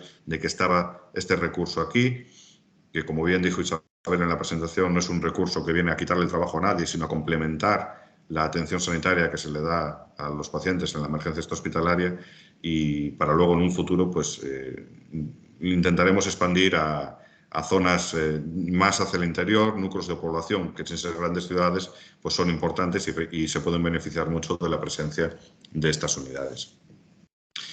Acabamos ya con este pequeño repaso con los servicios que los han instaurado este año. En el año 2022 empezó Castilla y León el 1 de julio. Castilla y León les llama unidades enfermerizadas o unidades de enfermería. No las rotula SBAE como tales. Las han instaurado en zonas rurales, no en grandes núcleos urbanos. Es cierto que también pues bueno, las presiones que están recibiendo de determinados sindicatos, de determinados colectivos, pues son importantes, pero bueno, están saliendo adelante y aquí sí que hay un apoyo muy importante a este proyecto de la Gerencia de Emergencias de Castilla y León, que incluso para su próximo concurso de transporte tienen la previsión de aumentar estas unidades hasta el número de 40 y esparcirlas por toda la geografía castellano-leonesa. Y bueno, pues nada, los últimos en incorporaros a esta aventura pues sois vosotros, los navarros, el Servicio Navarro de Salud, que como bien dijo Nayara, pues estuvisteis pilotando desde el 18 de julio del 22 este tipo de recurso, ya desde el mes de octubre a todos los efectos instaurado como un servicio más para la población, por lo cual a mí no me queda nada más que aplaudiros, animaros y daros fuerza y todo el apoyo que necesitéis para establecer sinergias con vosotros para que todo esto, toda esta aventura que habéis empezado, pues salga adelante de la mejor manera posible, que saldrá. No me cabe absolutamente ninguna duda. Viéndolo en global, tampoco, no todos los servicios de emergencias pues publican datos sobre la actividad de sus SBAE, pero bueno, viendo los datos, extrapolando una media sobre años anteriores, podemos decir que aproximadamente en el año 2021, en todas las comunidades autónomas que tienen instalado este recurso, pues se han hecho cerca de unas 70.000 asistencias hospitalarias. Contamos en total en España con cerca de 80 recursos SBAE, aproximadamente, y un dato, uno solo de los muchos que se podrían sacar sobre la actividad de estos recursos. Fijaos que una cuarta parte de los pacientes que atienden son altas in situ, son pacientes que no son trasladados al hospital porque tras la valoración de la enfermera in situ, en consenso con el médico coordinador, pues se decide que se le puede tratar en casa su patología, se le puede evitar un traslado a un servicio de urgencias, con lo cual ahorramos dinero al sistema, tenemos que ser conscientes de los tiempos que vivimos, ahorramos molestias al paciente y, sobre todo, evitamos un traslado que sería inevitable en caso de que le atendiera a ese paciente un recurso sin personal sanitario a bordo, que le atendiera un recurso de soporte vital básico, ¿no? Esto es solo para que os hagáis una idea de los beneficios que puede dar este recurso en la emergencia hospitalaria. Evidentemente, ahora todos los servicios de emergencias lo que tenemos que hacer es investigar, extrapolar todos los datos que tenemos, hacer estudios de investigación y mostrar a la población lo que hacemos. No llega solo con decir, oye, está justificado que existamos porque hay un Real Decreto que lo dice. Hay que empezar a decir, está justificada nuestra existencia porque mira lo que conseguimos, qué resultados de salud conseguimos obtener en la población gracias a estos recursos. Resultados que no serían posibles si este recurso no existiera. Ahí lo dejo. Nosotros, por nuestra parte, en Galicia vamos a empezar con un par de estudios de investigación a este respecto y ojalá muy pronto podamos publicar resultados en salud de estos recursos. Bueno, esta parte la quería enfocar un poco a, idealmente, cómo debería ser un SBAE, cómo debería establecerse este recurso, qué gestiones previas se deberían hacer, cómo debería estar formado el personal. Claro, ojalá todos pudiéramos hacer esto, pero muchas veces los que nos dedicamos a la gestión pues tenemos un poquito las manos atadas en ese sentido por nuestra propia legislación autonómica en cuanto a gestión de personal. Evidentemente no hay la existencia de una especialidad de enfermería en urgencias y emergencias a la que nos podamos exigir como formación para este personal, o sea que tenemos que jugar con las cartas que tenemos en la mesa, ¿no? ¿Qué se debería poder exigir a un profesional para trabajar en una SBAE? Hombre, evidentemente el título de enfermero, esto si no sería imposible, una formación de posgrado enfocada hacia la urgencia, la emergencia, una mínima experiencia profesional, idealmente, pues eso, de 3 años, o que pudiera incluir una experiencia de por lo menos un año en UCI, un año en un servicio de urgencias o un año en un sistema de emergencias, en un soporte vital avanzado medicalizado, que evidentemente ese profesional estuviera formado y con formación acreditada en soporte vital avanzado, tanto adulto, pediátrico como neonatal. Y bueno, ojalá pues, tuviéramos gente que tuviera toda esta formación. Pero bueno, repito, estoy hablando de una situación ideal. Evidentemente, muchas veces tenemos que plegarnos a las circunstancias que vivimos en nuestra comunidad autónoma en concreto y muchas veces esto soy consciente de que no va a ser posible. Ojalá pudiera ser porque le daríamos la mejor asistencia posible a nuestros pacientes. El profesional que trabaje en una SBAE debe trabajar según el código ético y deontológico de nuestra profesión. Debe tener unas habilidades comunicativas muy importantes para hacer una correcta evaluación del paciente y una correcta entrevista del paciente. Tratarlo siempre con empatía, buen trato, con respeto. Parece que es un poco obvio, ¿no? Pero no está de más recordarlo nunca. Debemos poder reconocer e identificar a todos los pacientes en situación de riesgo vital, o sea, diferenciar lo que es una emergencia de lo que no lo es. Tomar decisiones, ser líderes y saber gestionar y saberlo trabajar. Evidentemente, garantizar la seguridad del paciente durante todas las asistencias, actualizar nuestros conocimientos periódicamente, reciclarnos. Esto es fundamental. Y, por supuesto, conocer el medio en el que trabajamos, tanto el funcionamiento de nuestro propio servicio de emergencias como todos los recursos de urgencias y emergencias, tanto hospitalarios como extrahospitalarios, que tiene nuestra comunidad autónoma. Y, evidentemente, también conocer el vehículo y la dotación en la que trabajamos. ¿Qué debería hacer o cuál sería la situación ideal desde el servicio de emergencias o desde la gerencia de emergencias a la hora de instaurar este modelo? Pues bueno, como decimos, las SBAE son vehículos de soporte vital avanzado. Tenemos que dotarlas del mismo material que marca la legislación para las ambulancias de soporte vital avanzado. No es algo que yo me invente, que las ambulancias de soporte vital avanzado tengan que tener un monitor desfibrilador. Es que lo dice la ley, porque son ambulancias de tipo C. Es fundamental, y esto lo hilaremos después a la parte final de mi presentación, que el servicio de emergencias elabore procedimientos específicos asistenciales, protocolos de actuación para el personal de enfermería que trabaja en estos recursos.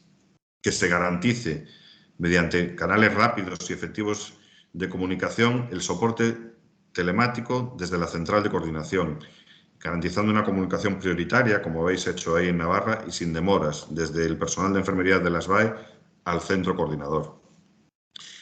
Lo ideal, pues claro, dar la formación previa a los profesionales, tanto técnicos como enfermeros, que van a dotar estos recursos, y también al personal del centro coordinador. También es importante formarlos sobre lo que pueden hacer o lo que no pueden hacer este tipo de recursos.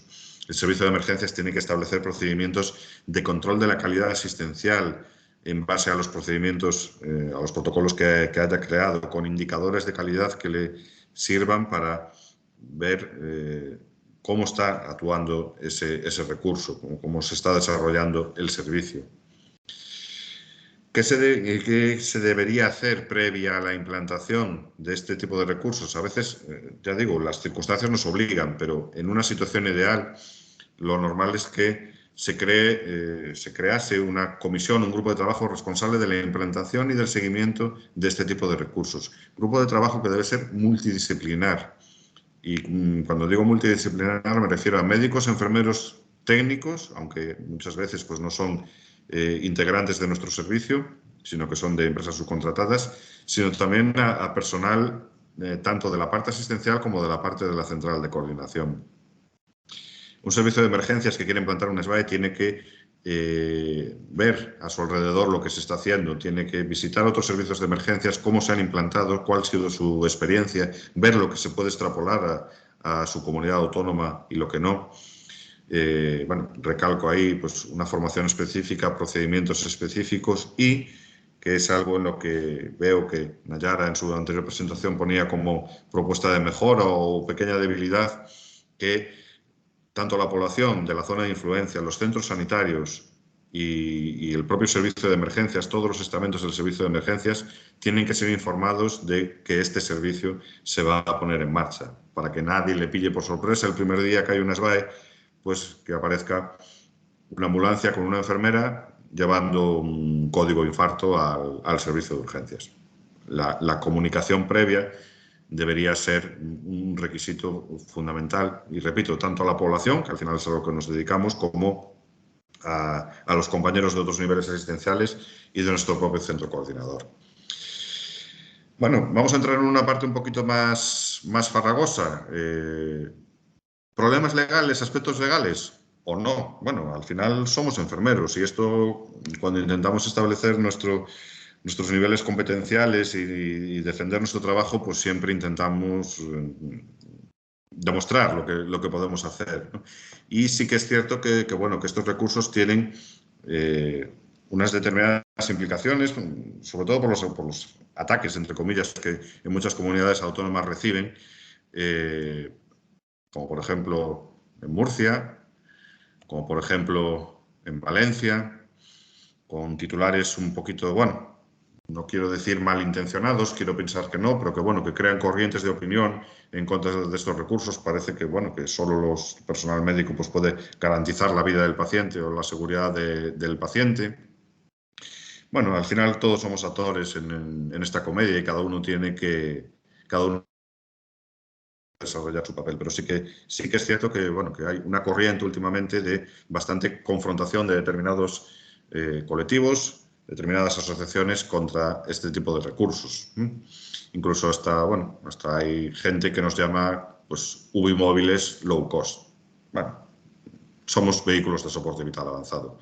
Y como le dijo Don Quijote a Sancho, si ladran es que vamos cabalgando. A veces incluso tenemos el enemigo en casa, ¿no? Dicho con todos los respetos hacia los compañeros. Bueno, puedo entender que evidentemente el equipo lo somos todos, somos el médico, la enfermera y el técnico de emergencias sanitarias, pero no la inexistencia de presencia física de un médico impide que el personal de enfermería, dentro de sus competencias, pueda realizar determinadas actuaciones sobre el paciente, sobre todo en aquellas patologías dependientes o donde hay un riesgo vital importante, ¿no? En fin, no os voy a aburrir con más problemas legales. Lo importante es dónde nos encontramos a día de hoy. ¿Cuál es el amparo legal que tiene este tipo de recursos? Pues bueno, siempre hay que buscarse el amparo en los pilares fundamentales. La norma básica que rige la convivencia en el Estado español pues es la Constitución española. La Constitución española, en su artículo 15, proclama que el derecho a la vida y a la integridad física de todos los españoles. Este es un derecho fundamental y es el derecho fundamental que sirve de pilar y de base a todos los derechos fundamentales que siguen en la redacción de la Constitución española, ¿no? Esta protección del derecho a la vida y a la actividad física está latente y se puede relacionar en los contextos clínico-asistenciales donde hay un estado de necesidad, una emergencia vital, una urgencia vital o una patología tiempo dependiente. Todo esto siempre, evidentemente, no quiere decir que tengamos carta blanca para actuar como consideremos oportuno, no.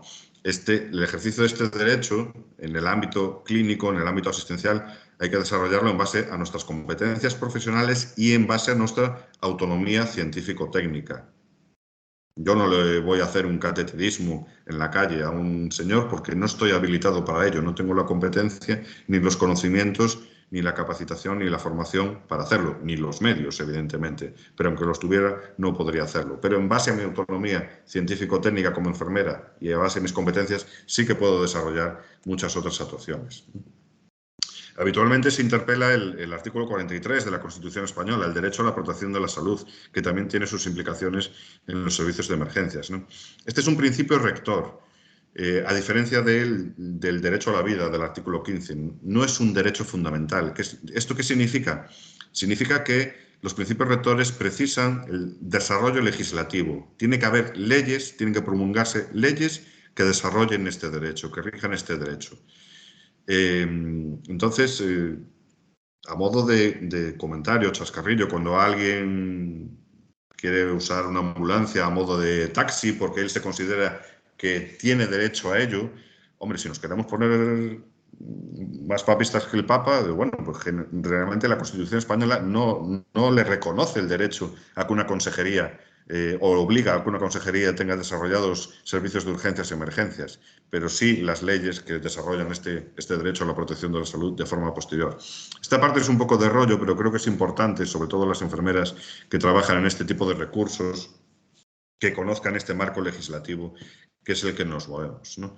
Evidentemente hay que conocer pues, toda la legislación sanitaria de la comunidad autónoma donde trabajas, que viene emanada pues, de los artículos 148 y 149 de la Constitución española.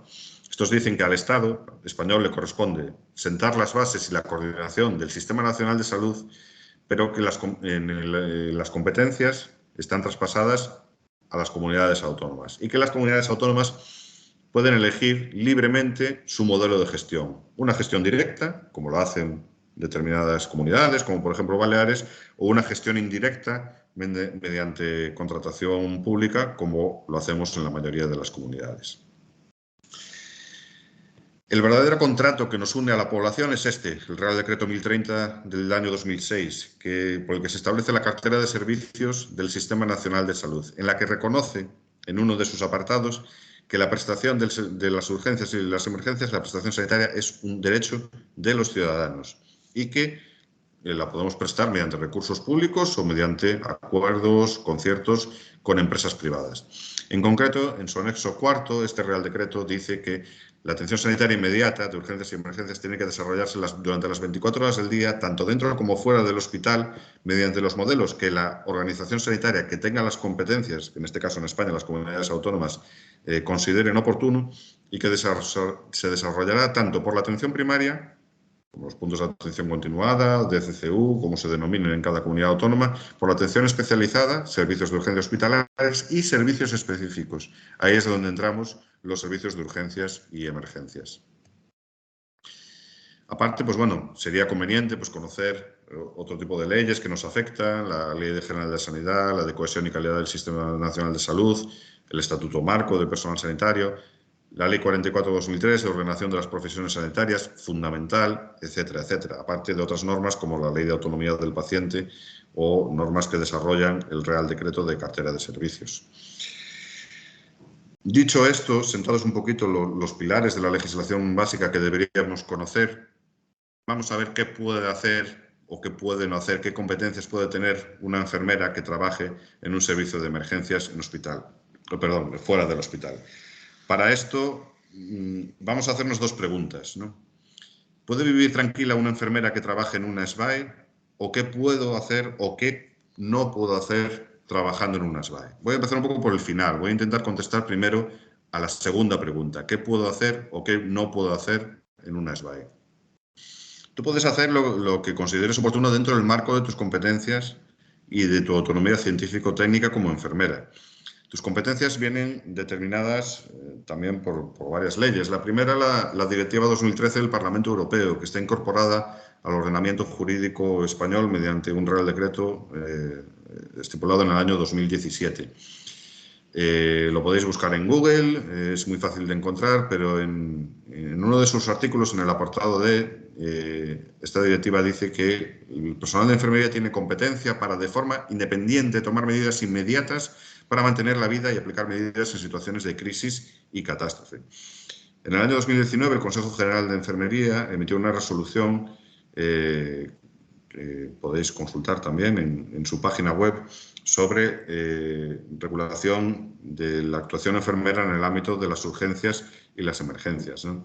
El marco fundamental es la Ley de Ordenación de Profesiones Sanitarias, en la que su artículo 7 dice que al personal de enfermería le corresponde la dirección, evaluación y prestación de los cuidados de enfermería orientados a la promoción, mantenimiento y recuperación de la salud en todas las etapas vitales de la persona, en virtud de nuestras competencias y sin perjuicio de las competencias de los demás colectivos con los que trabajamos, porque trabajamos en equipo, en la emergencia. La propia Ley de Ordenación de Profesiones Sanitarias lo dice en su exposición de motivos, que los conflictos competenciales se deben resolver con pactos interprofesionales y que la atención en las emergencias se proporciona en el marco del equipo multidisciplinar, que es la unidad que presta la asistencia sanitaria en las urgencias y en las emergencias. El equipo multidisciplinar, no la enfermera, no el médico, no el técnico, no el TECAE, sino el equipo integrado por todos estos colectivos. Claro, estos colectivos, cada uno tiene su autonomía científico-técnica y sus competencias, ¿vale? Con lo cual, a la hora de que haya un problema legal, pues el médico va a responder por sus errores, el técnico por los suyos y la enfermera por los suyos. En principio nos va a proteger ese principio de confianza que rige dentro de lo que es el trabajo en equipo, ¿no?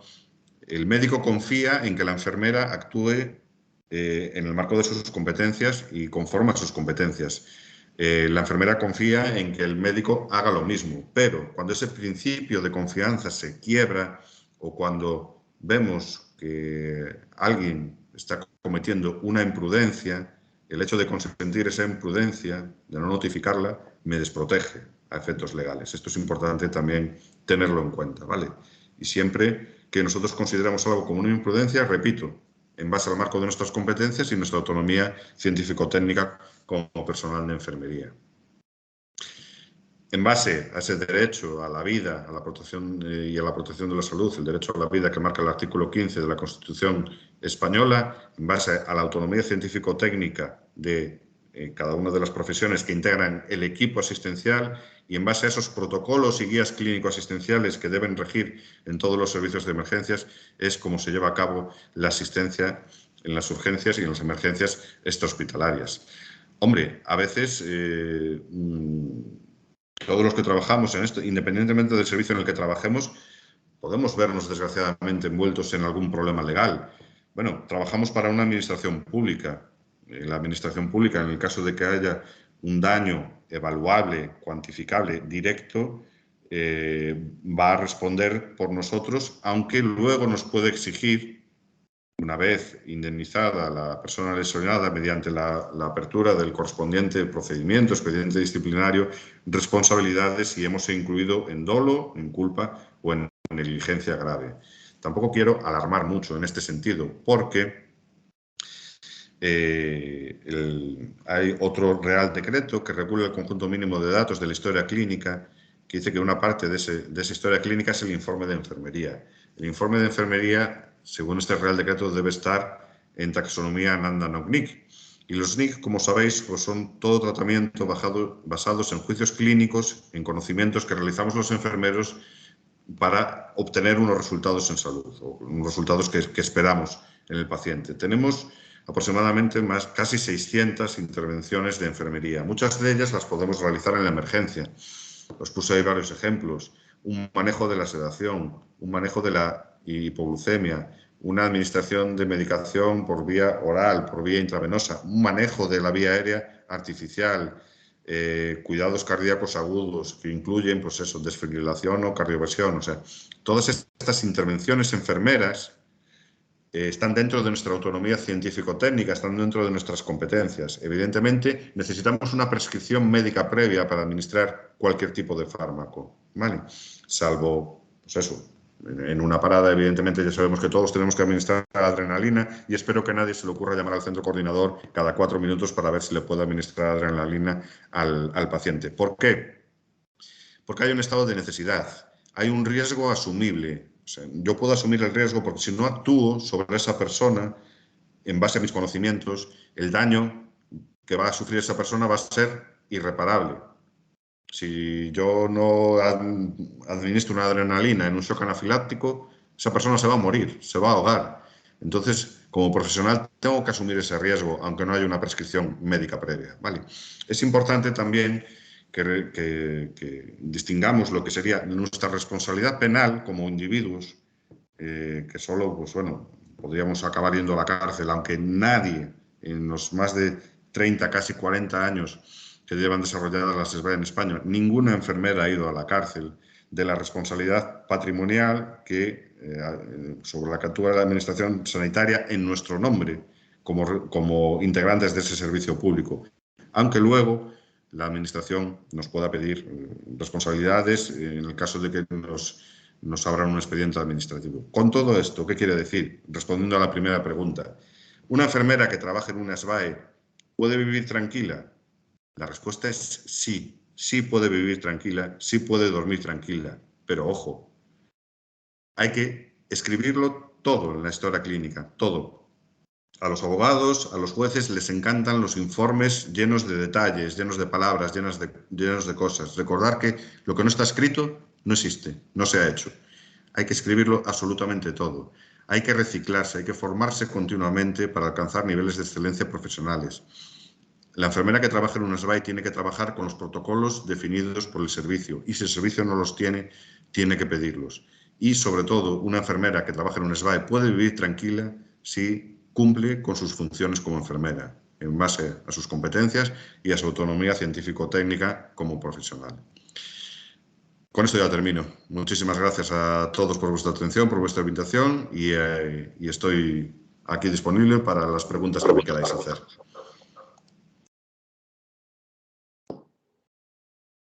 Gracias, Óscar.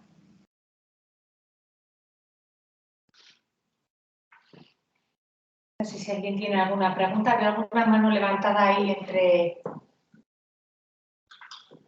los que estáis a distancia. A ver.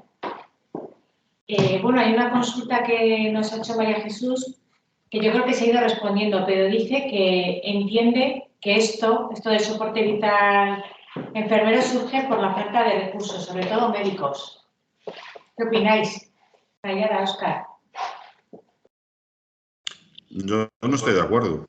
Este recurso no surge por la falta de médicos. En los años 90 del siglo pasado, cuando se empezó a montar en Cataluña, no había falta de médicos. Cuando se montó en Osakidecha, en Suma, Castilla-La Mancha, no había falta de médicos y aparecieron estos recursos y ahí siguen. No puede servir ahora mismo la problemática que hay con la profesión médica de falta de efectivos médicos como excusa para justificar que aparezca una SBAE en una comunidad autónoma.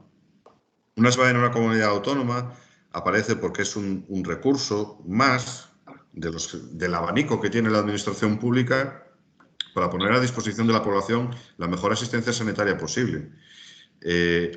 Muchos de los, y creo que no sé si aquí en este foro pues ahora mismo hay gente que trabaje en Navarra en emergencias hospitalarias, pero bueno, yo he trabajado, aunque ahora estoy en gestión, durante 18 años en una ambulancia medicalizada, en la que si hay gente que trabaja medicalizada ahora mismo estará de acuerdo conmigo.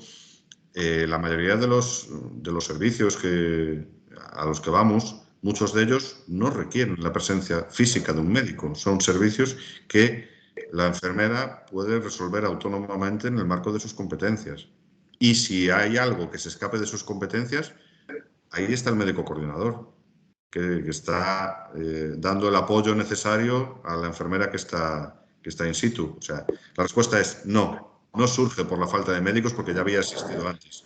Y surge porque es un recurso que complementa, nunca que sustituye. Yo soy enfermero y yo quiero médicos en la emergencia hospitalaria. Yo quiero que existan médicos en las ambulancias. Pero quiero que haya médicos cuando los tiene que haber. Si por las circunstancias del paciente lo puede resolver autónomamente una enfermera, no hay ningún tipo de problema. Prefiero tener los médicos en otro sitio. Muy bien. No sé si Lucas, que estaba ahí entre el público, tiene la mano levantada. No sé si quería hacer alguna pregunta.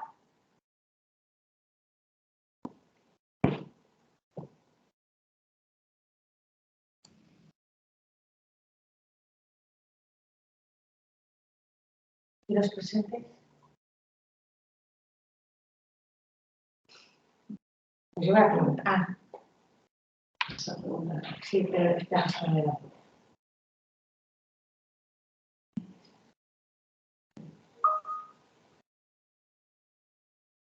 ¿Es la pregunta, Javier? ¿La ves? Pregunta si hemos retrocedido a actuaciones del siglo pasado.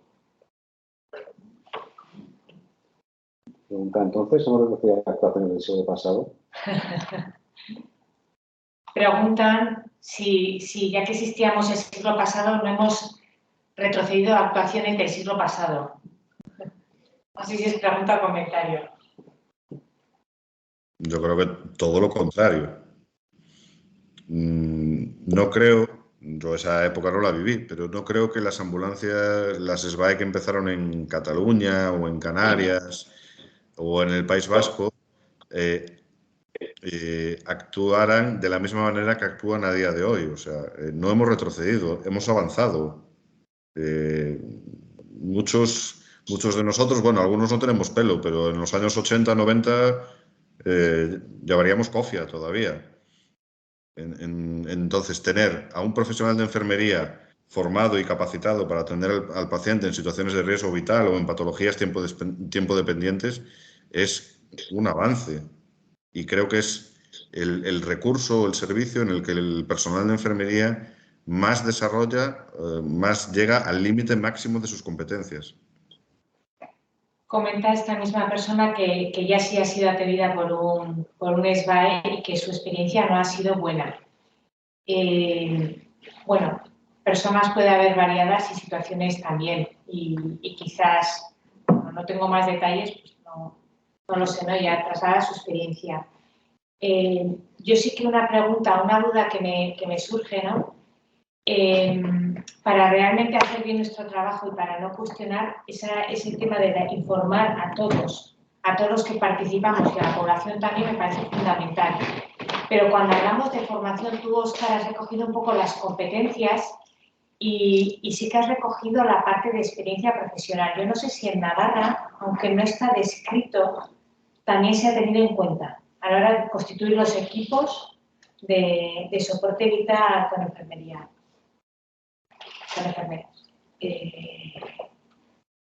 Las personas que comenzamos el pilotaje, yo creo que sí éramos personas que teníamos esa experiencia previa. Sí que es verdad que después, a la hora de poder acceder a una plaza de titularidad en una ambulancia militarizada, en este momento no se exigen los requisitos que he indicado, ¿no? Yo creo que cada uno ya sabemos, ¿no? como trabajadores, como enfermeros, dónde podemos llegar a trabajar, ¿no? Y cuál es la experiencia, la mochila que tenemos que nos acredita o que nos da esa seguridad para poder, ¿no? Realizar nuestro trabajo, ¿no? De la manera correcta. Creo que ahí ya entra un poco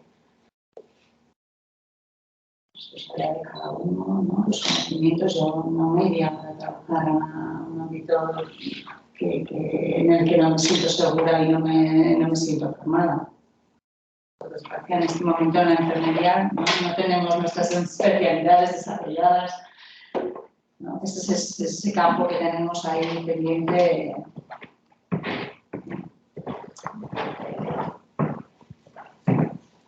Creo que es importante saber nuestras especialidades y tengamos esa formación ya bien arreglada y no somos profesionales que podemos trabajar en cualquier ámbito como nos andan en estos momentos. Yo solo quería añadir una cosa.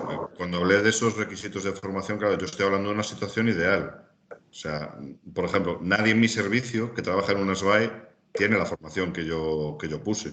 Claro, ¿a qué viene todo esto a colación?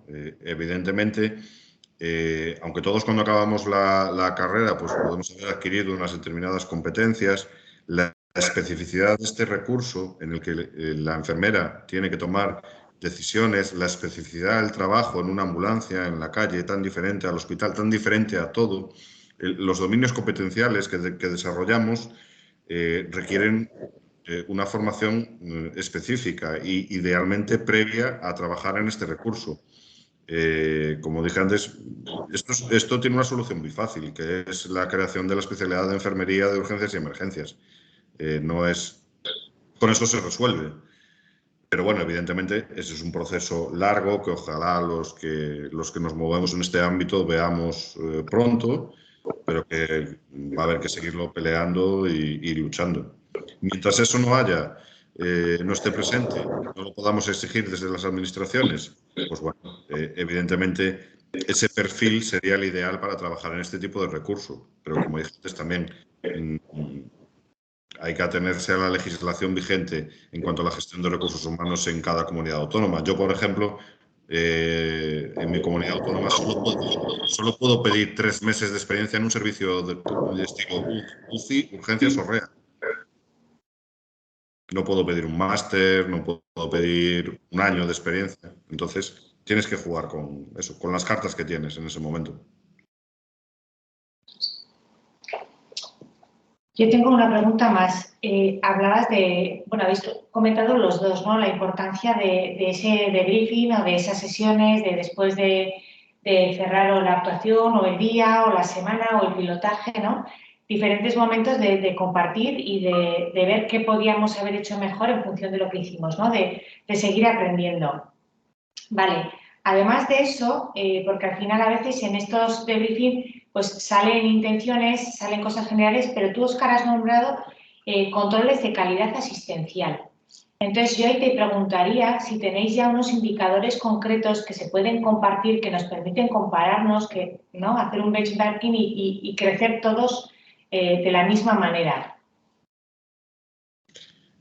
Nosotros aquí hemos desarrollado, hemos adaptado algunos de los que ya teníamos para el soporte vital avanzado medicalizado, como por ejemplo, a ver, los tiempos de respuesta, los tiempos de asistencia, el realizar un electro de 12 derivaciones a un paciente con un dolor torácico típicamente coronario en menos de 10 minutos, esos que los explotamos también en los recursos SBAE, ya los tenemos establecidos para las ambulancias de soporte vital avanzado medicalizadas, que ya teníamos en su momento. Se miran en los dos tipos de recursos. También hemos desarrollado algún indicador específico, como por ejemplo eso, el porcentaje de pacientes que son altas en domicilio, sin necesidad de traslado al hospital, el porcentaje de pacientes que llaman a la central de coordinación por el mismo motivo que los ha asistido la SBAE 48 horas después de haber sido asistidos, para evaluar un poquito pues, cómo está siendo esa asistencia que están brindando esos enfermeros. Nosotros llevamos 3 años de experiencia. Estamos en una fase de recopilación de todos esos datos, de explotación de todos esos datos y repito, esperamos poder publicar, ojalá más pronto que tarde, pues algún artículo, algún estudio interesante sobre los resultados de estos indicadores.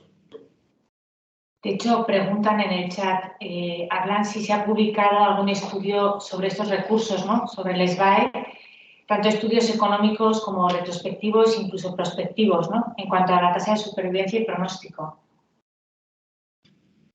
Es muy difícil encontrarlos a día de hoy. Muy difícil encontrarlos. Hasta donde yo sé, estudios basados, por ejemplo, en datos económicos, coste-eficiencia, por así decirlo, o coste-beneficio, yo personalmente en las últimas búsquedas bibliográficas que he hecho no he encontrado en España. Sí que he encontrado en Estados Unidos, que bueno, es un modelo paramédico, en Inglaterra, que es un modelo paramédico. Los suecos y los holandeses, que tienen este mismo modelo, que suelen investigar mucho y publicar mucho, seguro que tienen algo así o lo están desarrollando, pero yo personalmente no lo he encontrado. Pero desde luego que con 11 comunidades autónomas de 17 que ya tienen este modelo, algo nos tenemos que plantear hacer así. Y también desde nuestro grupo de trabajo estamos trabajando en un estudio de estas características, ¿no? Vale. Os traslado otra pregunta. ¿Condiciona las circunstancias trabajar con 2 test o con un solo test la prestación de servicios que realiza el SBAE?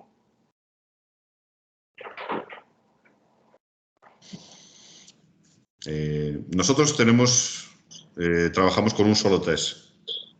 Vosotros en Navarra trabajáis con 2 en las SBAE. Realmente la legislación no te obliga a tener 2, te obliga a tener 1. ¿Condiciona las prestaciones que realiza el SBAE? Yo creo que no. Bueno, que nos cuenten allá su experiencia en Navarra con 2, ¿no? Aquí en Galicia llevamos 3 años trabajando con 1. No se ha visto perjudicada la calidad asistencial y aparte, afortunadamente, pues la comunicación directa que establecemos con nuestros médicos coordinadores permite el envío de apoyos, tanto de soporte vital básico como de soporte vital avanzado medicalizados, en el caso de que fuera necesario, ¿no? Que la prestación sanitaria se viera condicionada porque hay un técnico de menos, pero no.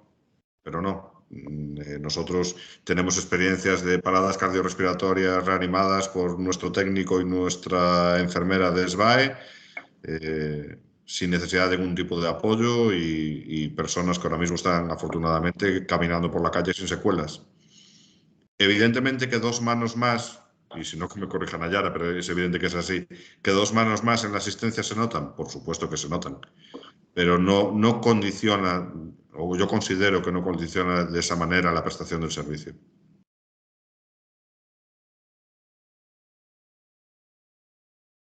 No sé comparar, claro. En mi caso, como hemos comenzado con 2, pues a mí me resultan necesarias las 2 personas en este momento, sí. La verdad que sí, pero bueno, pues quizás sería probar, ¿no? No sé. Si él dice que se podría, entiendo que si creas un equipo bien formado y entre las dos personas que están trabajando hay una conexión buena y buena capacidad de trabajo, ¿no? En equipo, pues se podrá dar también un buen servicio. Entiendo que sí. Nos vuelven a preguntar, aunque habías puesto, Nayara, en la presentación, si el SBAE se destina a unas prioridades concretas, una prioridad 1, 2, 3, 4 o no. Si quieres, nos lo vuelves a contar para que nos quede claro a todos.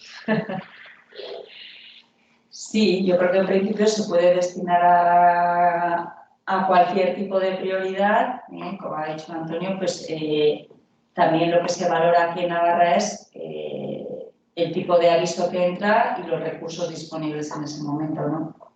En principio sí se puede enviar a una prioridad, ¿no? Creo que sí. Sí. Y después, si es necesario el apoyo o no, pues ya se decidirá desde el centro coordinador. Tú, Óscar, o desde el centro coordinador o desde nuestra propia demanda, claro. Tú, Óscar, sí que nos has presentado también que había diferentes situaciones, ¿no? En todo el territorio, al final las situaciones son diferentes. Sí, la situación del SBAE en España es bastante heterogénea en ese sentido, ¿no? Tenemos servicios como Suma 112, que prácticamente el 80% de los servicios que hace la SBAE son traslados interhospitalarios. Baleares, que hace 50-50. Nosotros, en nuestro caso en Galicia, tenemos muy poquito transporte interhospitalario comparado con servicios primarios. Me parece que no debe llegar al 3-4% de los servicios de la SBAE en Galicia que sean transportes interhospitalarios. Es una de las consecuencias, a lo mejor, de tener 17 servicios de salud distintos. Cada comunidad autónoma pues lo desarrolla de una manera. Unos tenemos historia clínica en papel, otros ya la tienen informatizada, otros la historia clínica es la misma que de la medicalizada, otra está con lenguaje enfermero. Entonces, esa heterogeneidad tampoco contribuye favorablemente a que el recurso sea bien valorado, ¿no? Nosotros, por ejemplo, en Galicia, las unidades de soporte vital avanzado de enfermería hacen cualquier tipo de aviso, desde nosotros a las P1 nosotros le llamamos emergencias y lo que serían vuestras P2 son nuestras P1, ¿no? Y así sucesivamente. Pero bueno, las SBAE aquí en Galicia hacen emergencias, hacen P1, P2, P3... Y en ese sentido sí que funcionamos igual, ¿no? Todos tenemos unos recursos limitados, tenemos unas demandas muy altas en los centros coordinadores y los enfermeros y los médicos coordinadores tienen que jugar con los recursos de los que disponen en ese momento a la hora de dar una respuesta al paciente.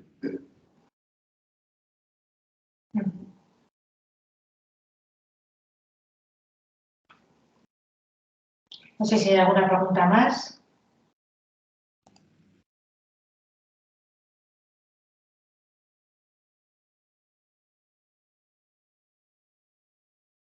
Nada.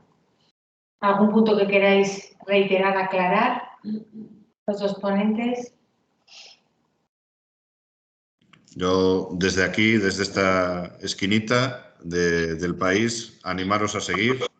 Como le dije a Nayara en su momento, no corráis al principio, es una maratón, ritmo constante, pero sin aflojar. Sí, me quedo grabado. Reiterar, pues eso, nuestra colaboración institucional en lo que podáis necesitar desde Galicia y mucho ánimo, que al final el resultado merecerá la pena. Y a ti, Isabel, nada, reiterar pues mi agradecimiento otra vez por la invitación y por visibilizar este recurso que creo que, sobre todo en aquellas comunidades que empezáis hace poquito, es muy necesario sacar a la luz pues lo que somos, lo que hacemos, cómo lo hacemos y que no somos el enemigo de nadie. Pues nada, cerramos la sesión. Muchísimas gracias a los dos.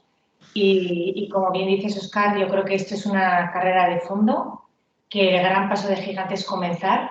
Comenzar, además, sin haber generado un ruido, Eso quiere decir que tampoco las cosas han cambiado, hay un nuevo recurso y no ha habido un ruido. Eso es positivo, yo lo veo positivo.